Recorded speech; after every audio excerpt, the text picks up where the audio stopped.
Hello, Jürgen, and welcome at this new edition, the November edition of Energy Market News. We had recently the midterm elections in the US. They will certainly have an impact on the financial markets. What will they be? Due to the midterms, most markets reacted quite stable. If we look a little bit wider than to the other parts in the world where we see large developments, Prime Minister May is proposing basically the deal as she has negotiated with her negotiators with the European Union to her own party and to the rest of the parliament in the UK. So far, the few bits of information that have come out don't promise any good news. So we have seen recently a severe decrease of the oil markets.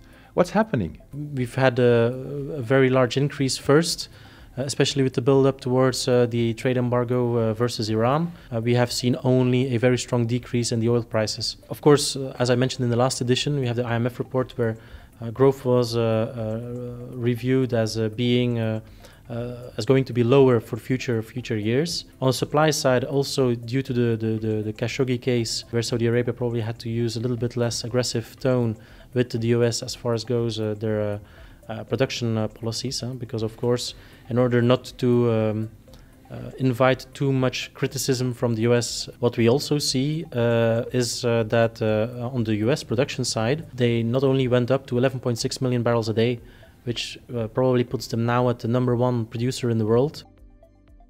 The gas markets seem not to follow the same trend as oil. What's going on there?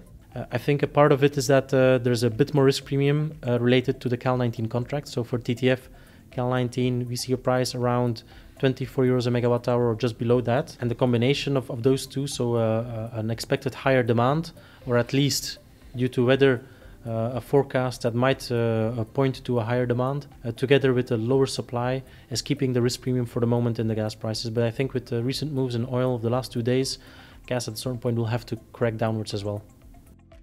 How are the power markets reacting to this situation?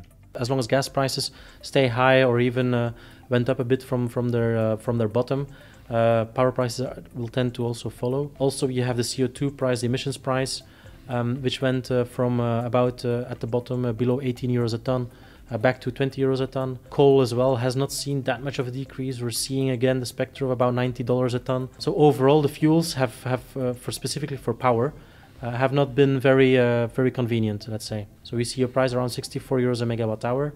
With the current forecasts, as long as there's no news about one or the other of the plants, of the power plants coming back online earlier than foreseen, I think it will be very difficult to lose that risk premium in the nearby future. Thank you very much, Jürgen, for these very interesting insights that you gave us. There are many things that we will certainly follow up in the next edition of Energy Market News. Thank you very much and see you.